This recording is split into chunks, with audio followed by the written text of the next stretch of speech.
How many V8 motorcycles can you recall off the top of your head? Most likely it will either be the Grand Prix Moto Guzzi V8 or the ultra-rare NR 750. Both bikes have a strong sporting history. But what do you think of a compact, lightweight sport tourer with an elegant V8 engine Morbidelli V8? It was designed by automotive design gurus from Pininfarina. The engine was developed by Giancarlo Morbidelli himself, whose motorcycles have repeatedly won World Grand Prix championships. And from this tandem, probably the most controversial motorcycle in all of history was born.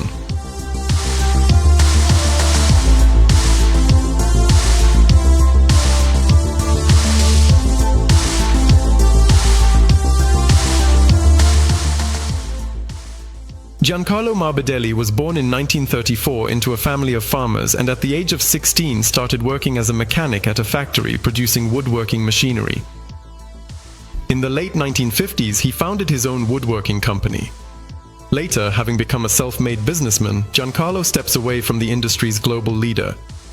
Morbidelli Woodworking Machinery initiates funding for its namesake racing team, Morbidelli.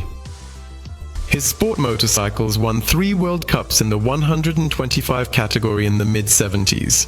Then the coveted title in the 250cc class in 77 and another 125cc championship the following year.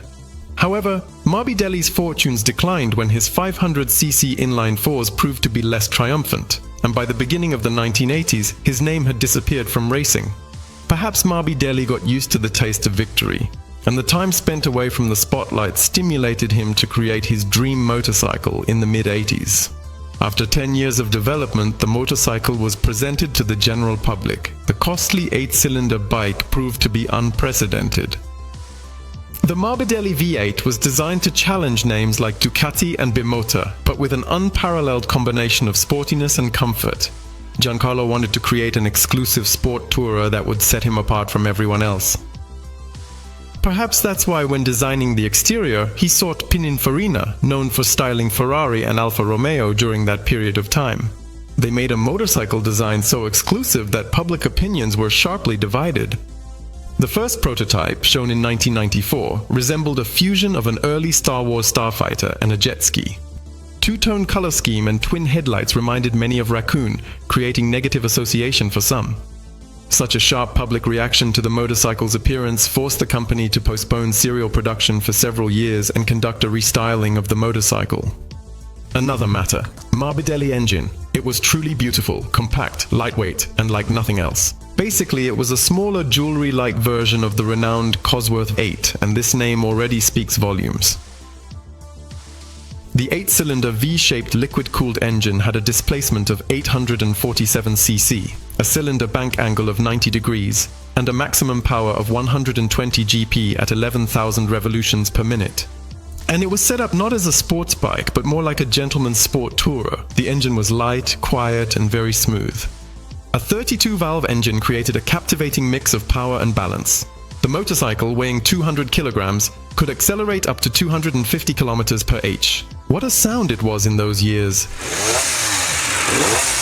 Yeah, not as much as the BMW. You can see worse. It was indeed the engine that was the exquisite gem of this motorcycle. The intricately intertwined exhaust headers seemed smaller than they should have been, and the relatively small diameter muffler made the motorcycle appear even larger than it actually was. And how much did the logos on the engine and swing arms cost? By the way, a console swing arm with a driveshaft inside was chosen as the drive option. The transmission is 5-speed and the suspensions are 43mm GCB and a rear monoshock from the same company. Oh, there were also features like an electronic cockpit with a poorly readable digital tachometer and electrically adjustable rear-view mirrors. And of course, a woodworking specialist could not help but make a dashboard with a walnut effect. 98. The final version of the motorcycle was revealed. The design no longer provoked rejection. Honestly, they didn't ask for the moon, but a new problem arose: the price of the motorcycle. Morbidelli named it at $90,000. The motorcycle was recorded in the Guinness Book of World Records as the most expensive motorcycle. However, there were not enough people willing to pay such money for serial production. The V-shaped V8 engine, which wowed fans, failed to convey the sophistication and significance of the bike. The ambiguous appearance, which seemed vast in comparison to the elegant engine, only added doubts and uncertainties to potential buyers. Ultimately, just 4 units and a single 1994 prototype were manufactured. The idea of a distinctive lightweight and compact Italian sport tourer largely remained just an idea. Injured by the hostile reaction to his brainchild, Giancarlo soon lost enthusiasm for creating the motorcycle.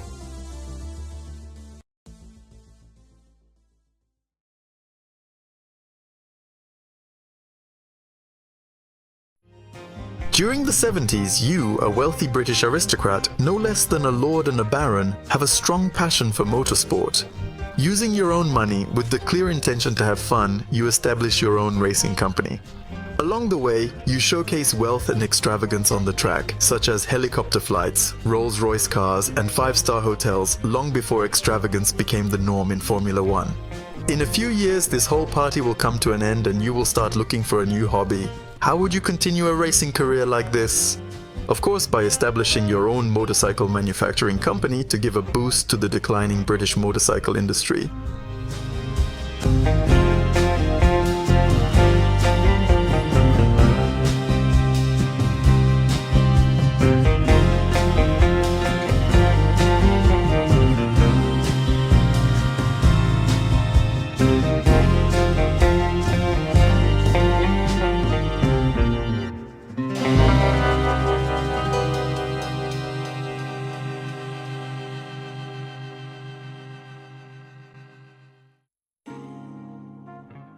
When it comes to unique motorcycles, few can compare to the quirky history and aristocratic flair of the British Hesketh, a company that has taken on several interesting transformations over the past 30 years while producing the same motorcycle since 1982.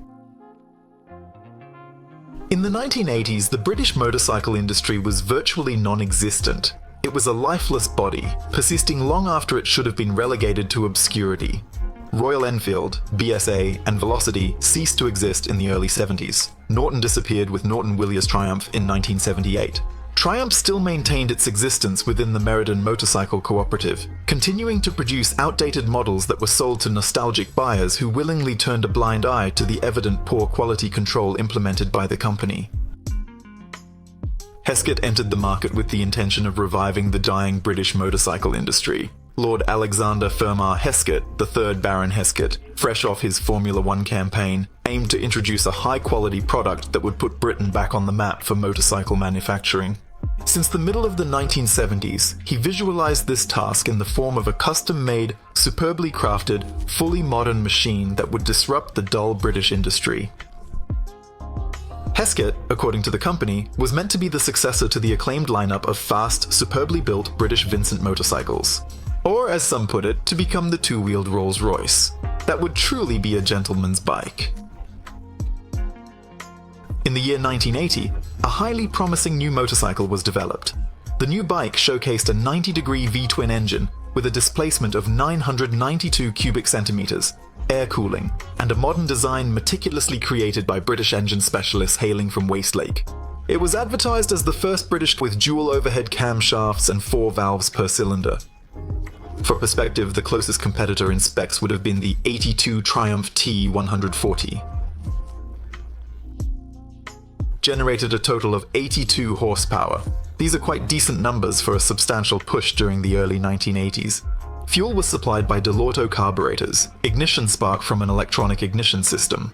The frame was a duplex structure made of steel tubes with the power unit serving as a stressed member.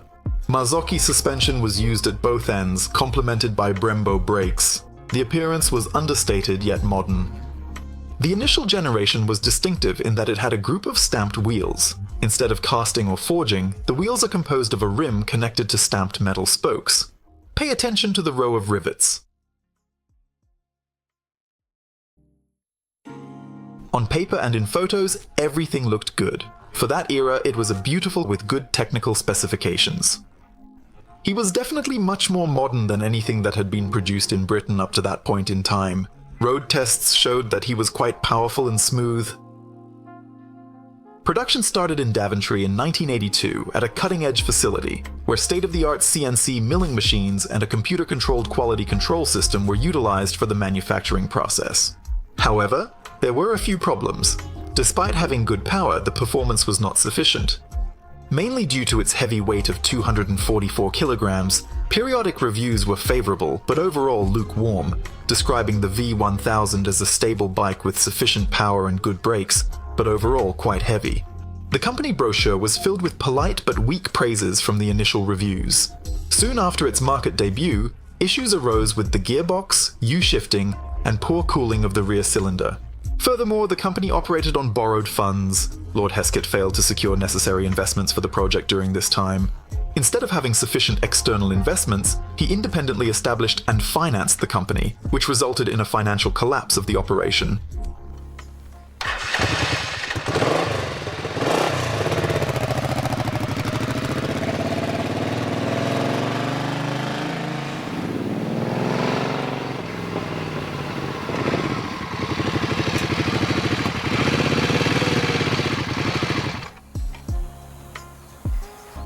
Hesketh went bankrupt in 1982 after making just 139 motorcycles. However, that wasn't the end of Hesketh Motorcycles.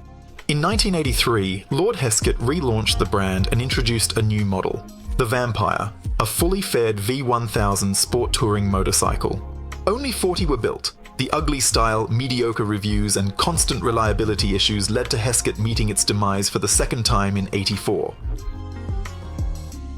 Wait, that is not all yet. Mick Brum, one of the testers in the Hesketh development team, demonstrated genuine interest in preserving the brand. Brum Development Engineering Company provided repair services to existing Hesketh owners. They also began making the V1000 in small amounts in eastern Neston, producing about 12 annually from 1984. Since 2011, Brum and a small group of assistants have been quietly maintaining Hesketh, manufacturing handcrafted motorcycles for numerous years. Over the years, Brum's team has developed several versions, the main one being the updated V1000, in which many shortcomings of the original machine were eliminated. They were named EN10, which stands for Eastern Neston 10, where 10 represents modifications. Significant changes were made to the chassis in 1997 to create the V1000 Vartan. The sport motorcycle without plastic reached the prototype stage, but it was ultimately never put into production because of its limited appeal and lack of investment interest. In 2011, the brand passed into the hands of entrepreneur Paul Sleiman, who revived the brand by releasing a new limited edition. Recently, the company attracted attention again after launching a new website and releasing some images of the updated V1000. They also have a Twitter feed containing company updates and production information. The new Hesketh is currently available for approximately £12,000 sterling without options, which is in fact slightly lower than the previous generations that were provided by Brum Engineering. These machines represent an updated limited series of motorcycles known as Kingswood 1000. The motorcycle is still recognizable as the original V1000 with updated details, including all modifications in both the N10, alongside chassis modifications in models like Vulcan, and many other detail changes aimed at enhancing the reliability and convenience of motorcycle use. The ongoing production of Hesketh motorcycles speaks to the quirky nature of motorcycle enthusiasts. Here is an ill-conceived and poorly managed project that made many promises but ultimately failed, never truly disappearing. Production continued despite numerous brand deaths. Today, Hesketh remains a tiny brand with loyal followers, like traditional British manufacturers. The chances of Hesketh rising and taking the world by storm are already high, but that's not the point. They manufacture premium, one-of-a-kind machines for their limited group of loyal enthusiasts who desire a distinctive, uncommon, and authentic illustration of British noble motorcycle artistry.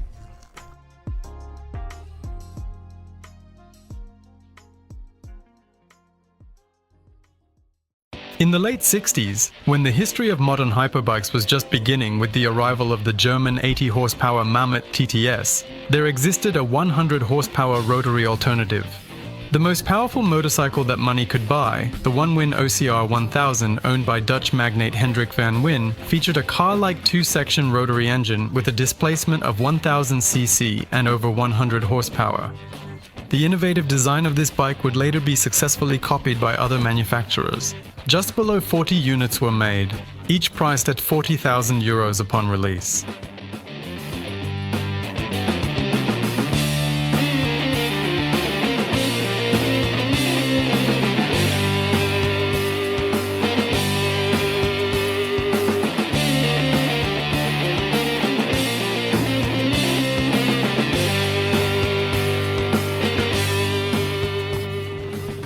eponymous company Veen in the 60s and 70s successfully supplied its 50cc mopeds and mini bikes from Germany to the Netherlands, and sales were so good that in 1971 they were able to enter the Grand Prix with their own developed Veen Kreidlers and witness their riders winning 4 world championships, starting with Jan de Vries in 1971. But all this time, Hendrik is thinking about creating his own motorcycle brand.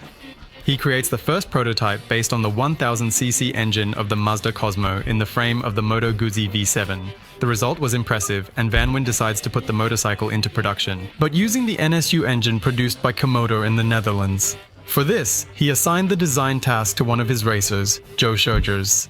And he managed to build this motorcycle not without the help of the British designer Simon Sanders, known today as the owner of the Ariel Car Company, which also produces its own innovative design of motorcycles. The outcome was unveiled in Cologne in October 1974, where the impressive impact was so powerful that certain high-level managers of BMW Motorrad were terminated for permitting a detrimental effect on the company's highly significant domestic market. In addition, OCR also managed to outshine the Honda Goldwing with Scherger's clearly innovative design, which would later be widely copied by other manufacturers. At a time when the world was steadily recovering from the oil embargo crisis, when a 4-fold increase in gasoline prices put an end to a decade of cheap fuel, the idea of launching such an expensive, excessive, and above all gas-guzzling motorcycle would have seemed risky. However, Henk van Wijn pursued his dream by establishing a factory for producing the OCR 1000 in his key potential market in West Germany, which was located in Duderstadt. In 1976, some journalists tested his motorcycle. The engine was impressive. In a joint project with rotary pioneers NSU and Citroën, it was also agreed upon to supply 5 and 10 engines for the OCR 1000. The OCR engine, even at 3,000 revolutions per minute, produced 60 horsepower, despite its dry weight of 292 kilograms. The performance was impressive. The bike accelerated from 0 to 100 in 3.6 seconds and reached a max speed of 224 kilometers per h. Additionally, it reached 200 in just 16 seconds. Even today, this is a decent indicator for a sport tourer. However, complaints from external testers about poor throttle response, gearbox deficiencies, and ineffective brakes were critical factors for such a fast machine with minimal engine braking. Van Wijn delays production, but it was eventually started a year later. The optimistic plans of the Dutch entrepreneur for 2,000 units per year were shattered shortly after the first few motorcycles were delivered to customers. Komodo ceases engine production due to technical issues with rotor sealing. A common issue for early engines, even for Mazda, which will certainly solve this problem later on. Van Wijn struggled with production, and in 1981, after building only 38 units, the factory closed down. But now, 40 years later, the ultra-lightweight Van Wijn has returned to production, partly due to Dutch enthusiast Jovan Rutsler, who purchased remaining Van Wijn engines not put into production.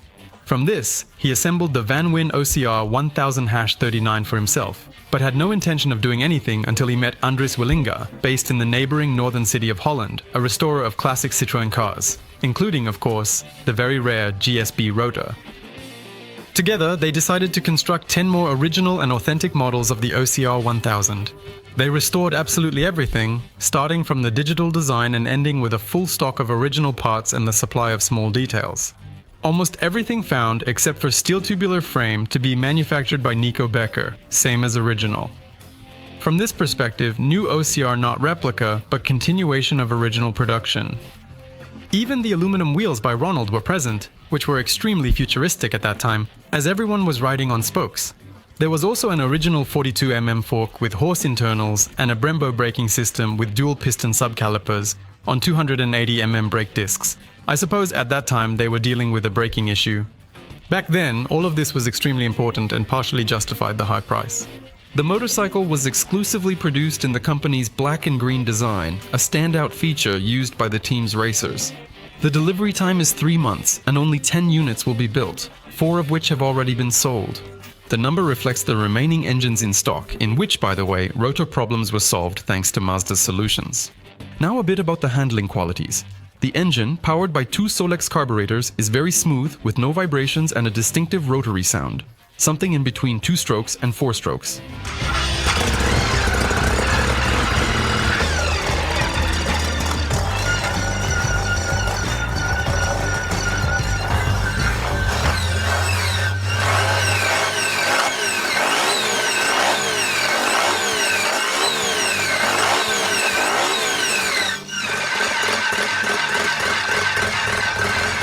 After 2000 revs, the engine revs up explosively and does not decrease until the cutoff. The paradox is there's no actual cutoff, and the engine keeps revving without a power drop after the red zone. No risk of lifting the front wheel due to the long wheelbase and heavy engine with iron rotors. Very elastic, even at 2000 revolutions per minute, it has a serious performance reserve. Comfort is also enhanced by the hydraulic clutch, which is quite precise and simple. The seating position is upright and doesn't cause discomfort up to 140 km per h, but due to the engine's design, the right footrest location is not convenient. The clutch housing presses against your ankle, making it uncomfortable to reach the rear brake. Due to the lack of engine braking, you have to press the brakes very hard, too hard. Today, this motorcycle is priced at 85k euros, and it can be bought as a collector's item. For the rest, a motorcycle at such a price should at least have Öhlins suspensions and Brembo radial brakes to fully utilize the potential of this engine. The motorcycle, of course, was ahead of its time in terms of concept and performance, but the brakes and suspension will not allow you to fully enjoy it.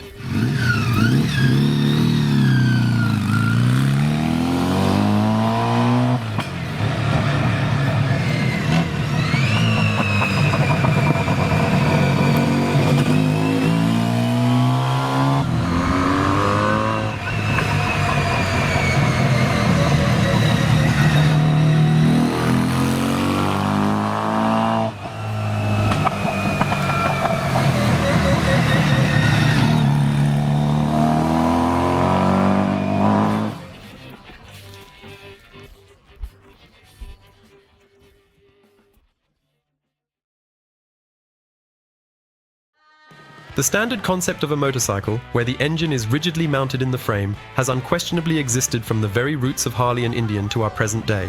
But in the early 1920s, when there were no clear rules for what a proper motorcycle should be, a unique machine was created with a 5-cylinder aviation radial engine located in the front wheel.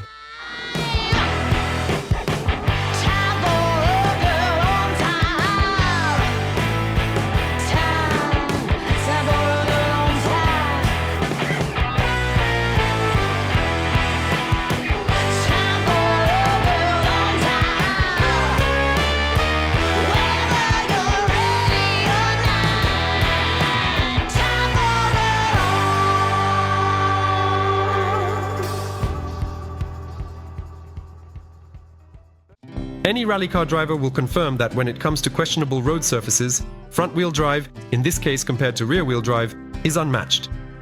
Based on this, a reasonable question arises: why not make a motorcycle with front-wheel drive?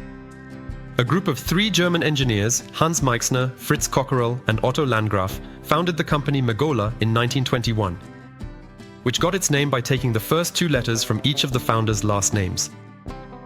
The company was founded in Munich with the aim of building a motorcycle based on a 3-cylinder radial engine located in the rear wheel. And as the plans for commercializing this enterprise grew, Cockerell replaced the 3-cylinder engine with a 5-cylinder one and proposed a new concept with the engine now located in the front.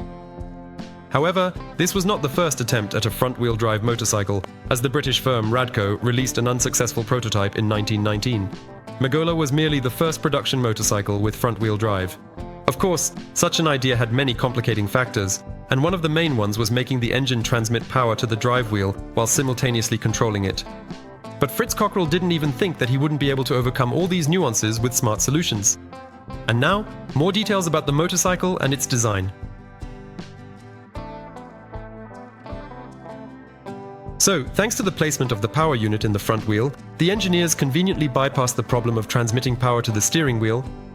But the spokes are mounted directly into the crankcase, so there is no gearbox. This is a single-speed machine. There is also no clutch, which makes riding the Megola particularly challenging, but more on that later. Many incorrectly refer to the Megola engine as radial, but in fact it is technically a rotary engine. The cylinders of a radial engine remain static and the crankshaft rotates along with the propeller in the case of aviation. Here everything is the opposite. The cylinders rotate together with the wheel. The solution to what initially seemed like a complex problem turned out to be relatively simple, if of course one can use that word to describe this motorcycle. A planetary gear was added to the regular aviation engine, which actually provided the power transmission to the wheel. At the same time, the crankshaft rotates in the opposite direction of the wheel to balance the mechanism.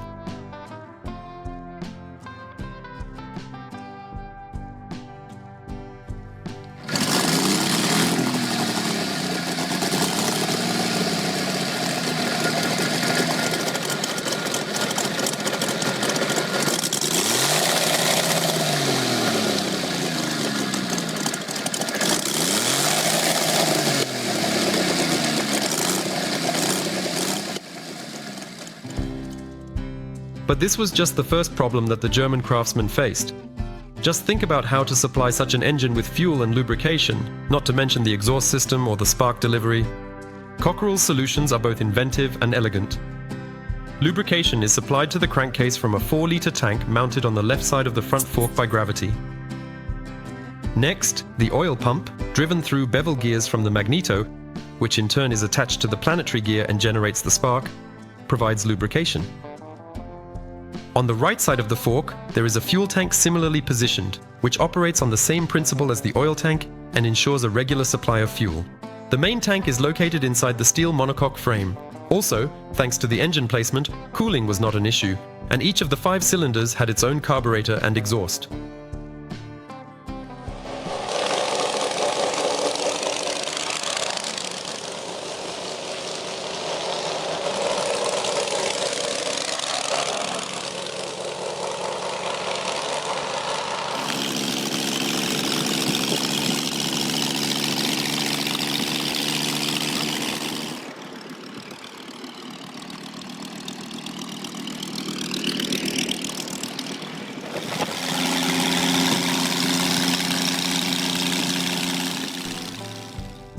So, what do we have in the end? We have a one-of-a-kind 5-cylinder side valve radial engine with a host of unique and interesting solutions, a displacement of 637 cubic centimeters, and a power output of 14 horsepower, or 25 in the sports version, which by the standards of the 1920s was truly impressive.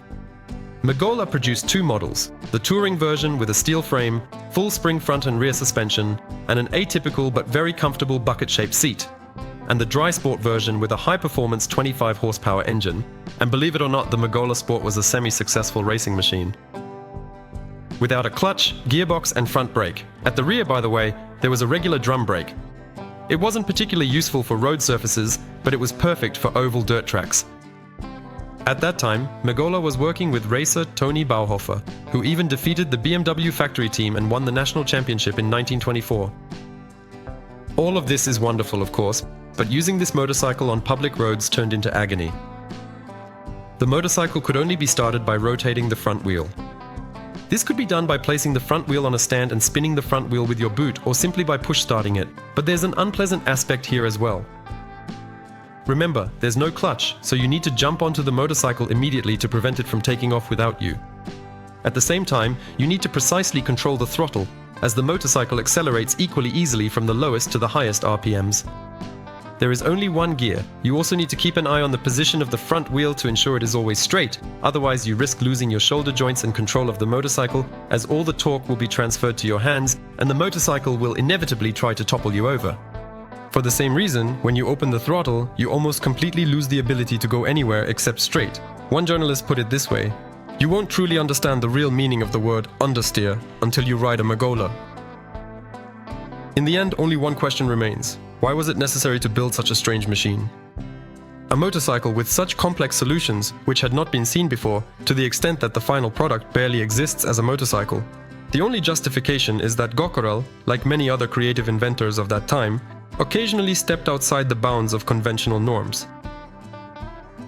Production of the Megola ceased in 1926 with about 2,000 units made. Since then, there has been no other mass-produced front-wheel drive motorcycle.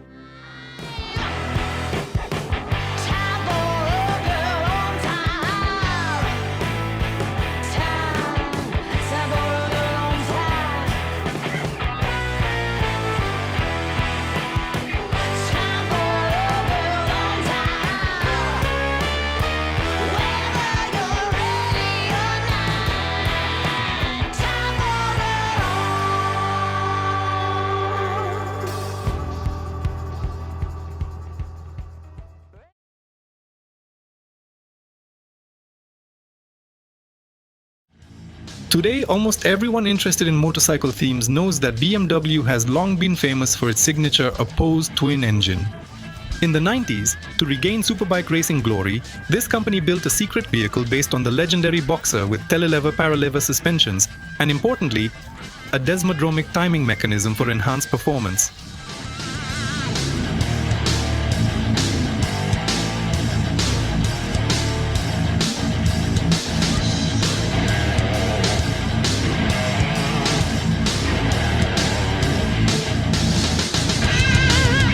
Before building this motorcycle, BMW had stayed away from racing for a whole 15 years, while Ducati with their Desmodromic V-twins gradually started to dominate superbike racing. In 1990, Raymond Roche ends Honda's 2-year dominance, which is not surprising considering the regulations allowed them to have 2 cylinders with a 250 cubic centimeter larger capacity, as well as a minimum allowable weight of 140 kilograms compared to 165 for 4s and triples. Looking at this, especially recalling the past glory of racers who raced on their Battler N. Smith R90S and won both the first Daytona Superbike race and the first AMA Superbike title, the company is betting on the revival of the Boxer. Burkhardt, technical director at BMW Motorrad, assigns his team to develop a superbike that would utilize the signature liquid-cooled twin-cylinder opposed engine, aiming to create a competitive rival to Ducati's powerful engines. In 1990, alongside the release of the air-oil-cooled engine, also known as Oilhead, BMW's chief engineer Heinz Heger and his R&D team decided to create a second, completely new water-cooled engine version labeled R1, but with a displacement of 1000 cubic centimeters for the superbike regulations. First and foremost, to increase ground clearance and ensure the cylinders didn't hinder cornering, the engine was significantly raised. The crankshaft was positioned at a height of 520 mm above the ground. At the same time, Hegi and his team rotated the horizontal Boxer cylinders by 90 degrees to provide a more ergonomic position for riding. Now, the exhaust is not in front of the cylinder but underneath, thanks to the modified engine architecture. The intake, previously behind the cylinder, where it often interfered with the rider's legs and required them to adjust the seat, now logically rests on top. These were a pair of 54mm throttle bodies equipped with TPS position sensors, which were connected to Bosch EFI system. Air was supplied through vertical channels from an air chamber installed in the front part of the fuel tank. The tank itself went just a little bit under the seat. In addition, as we have already stated, this engine had a desmodromic valve system.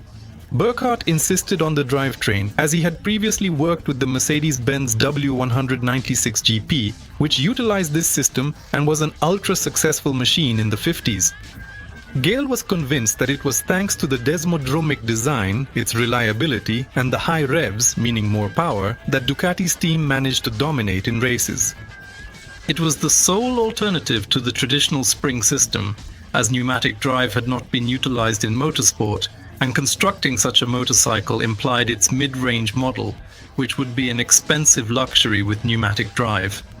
Therefore, BMW expert Georg Emmersberger was focused on developing and designing a cylinder head with pairs of titanium valves, 38mm intake and 33mm exhaust ports for the R1, set at a very shallow angle of just 20 degrees.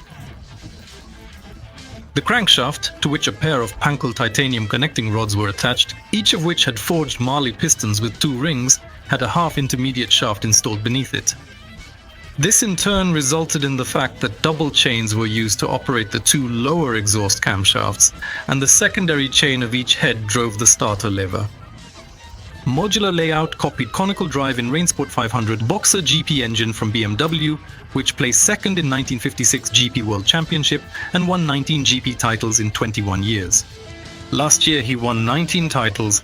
He competed in Jeep karts for a 20-year period. To accommodate the engine, BMW ordered specialized chassis made of aluminum alloy from the Dutch guru Nico Becker. The suspension was also unique in sports. It was the same paralever-telelever as in the R models. The motorcycle was also equipped with Brembo braking system and 17-inch wheels from Marvi. And thanks to the heavy driveshaft and engine placement, the weight of the motorcycle approached a 50-50 ratio. And the weight of the motorcycle was almost in order. Moreover, expert Ches Smith made an original fairing and fuel tank from aluminum, while BMW made them from carbon fiber. The motorcycle was completed in the spring of 1992. As the engineers claimed, the engine was able to produce 140 horsepower at the wheel, but this was not sufficient for competitive performance. According to them, they needed around 15-20 more horsepower.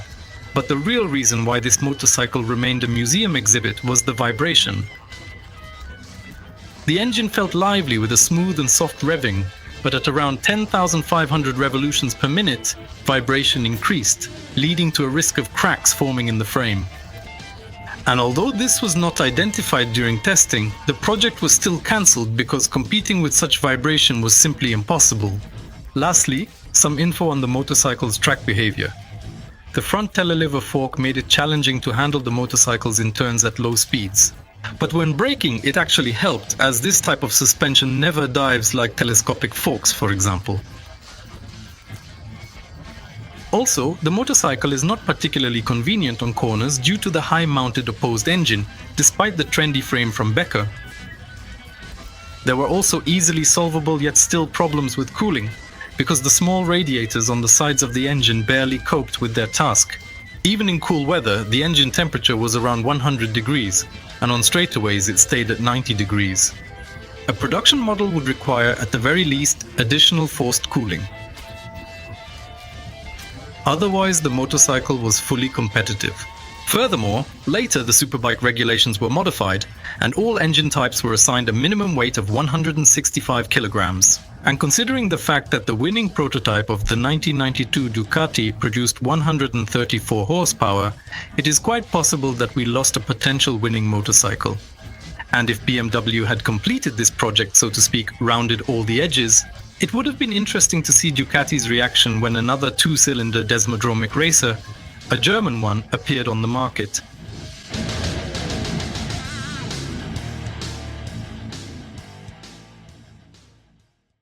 Abyssin 2000 release sparks interest. We feature a crazier motorcycle, made in Germany, Red Baron. The construction is based on a real aviation radial engine with 9 cylinders, a displacement of 3,600 cc, and a power of 150 GP.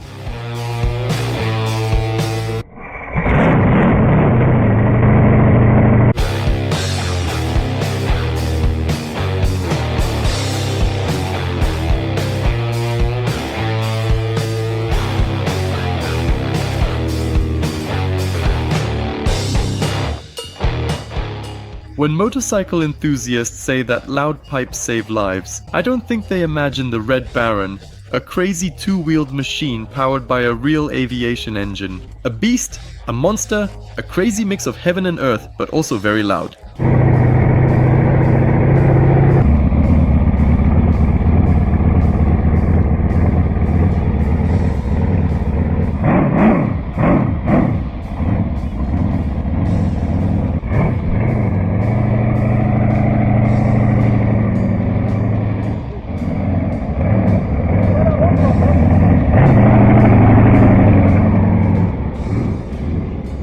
German singer Frank Olli, creator of the bike, spent 18 months in the garage bringing Red Baron from concept to reality, because that ain't like taking a motor off a plane and sticking it on a motorcycle, you know. The rocket radial 3600 engine was often used as a replacement for the engines of World War I airplanes. It was even installed in the vintage biplane, first introduced in 1917. But Frank essentially customized every component of the motorcycle for this engine, and he truly succeeded in making it function correctly. Loud, roaring, spewing smoke, you can actually encounter this motorcycle on the road. But because of the high level of noise, this contraption usually shows up at all sorts of exhibitions and festivals.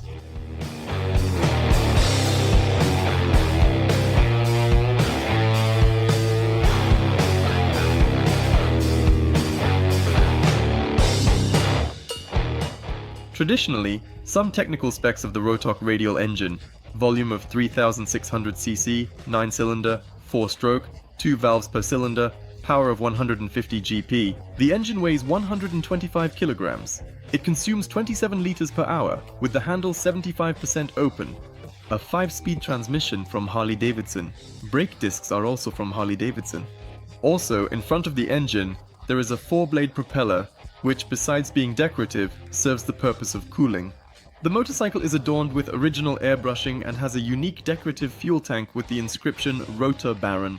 Unclear what pushed Ollier to notice this motorcycle, but if you check his Facebook page, you can find out he's always been into, to put it mildly, unusual motorcycles.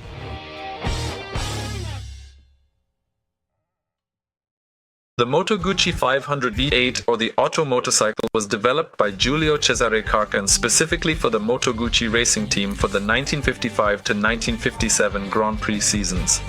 The Otto engine had a V-shaped 8-cylinder engine layout with liquid cooling, with a displacement of 500 cubic centimeters and a separate carburetor for each cylinder. Engineers fit massive V8 into motorcycle frame weighing only 45 kilograms. Motorcycle total weight, 148 kilograms. Task accomplished. One day, Jay Lena made an interesting comparison. When you look at one of those Guzzi V8s all apart, it's like taking a watch apart, little tiny pieces. The motorcycle delivered a peak power of 78 horsepower at 12,000 revolutions per minute and was capable of reaching a speed of 300 kilometers per hour 20 years before this figure was repeated in Grand Prix motorcycle racing.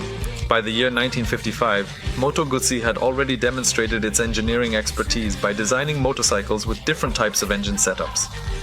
To maximize publicity, the Moto Guzzi racing team's manager wrote a letter to the global motorcycle media detailing their Grand Prix plans, including a drawing of the new bike and inviting the public to speculate on its design. Only a small number of people guessed correctly, and Otto had an incredible public debut a few months later. However, the wheels, brakes, and suspensions lagged behind the engine, making racing on this motorcycle too dangerous, and the engine had constant issues. Jams, overheating, and huge expenses, which in 1958 led to its discontinuation. Probably the most amazing thing about the Moto Guzzi is that it went from a blank sheet of paper to a running engine in just 5 months. It's also important to remember that back in those days there were no computer technologies or modeling available for Moto Guzzi.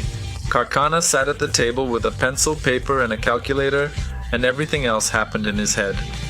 The V8 engine was truly genius, but it also contained madness. A huge leap forward, too much uncontrollable power. Racers were simply afraid to compete on it. The main problem with motorcycles is that the technology has outpaced their time, and today it's a true legend in metal.